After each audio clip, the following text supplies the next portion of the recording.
So, how to use label point coordinates or IDL command. So, plot shots, labels, label a point's coordinates. Click natin. So, here is the settings. So, scale, depends on you. Text height, let's say 800, 1.6. So the precision, if you want a high precision, just drag, click merging and listing, click OK.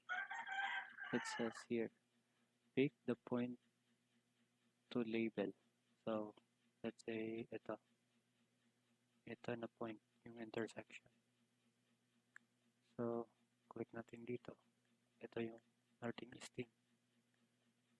Dito. Ito. Click natin. Ayan. Ito. Click natin. Ayan. Yung coordinates niya. So just click and click. Ganyan lang. Click.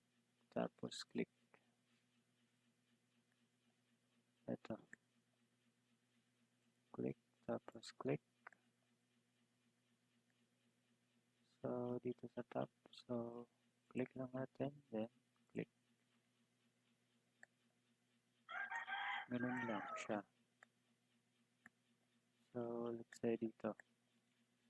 IDL. Enter.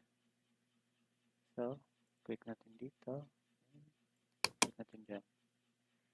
Depende sa inyo. Dito. Ayan. Ito yung coordinates niya. Sa mga puntos.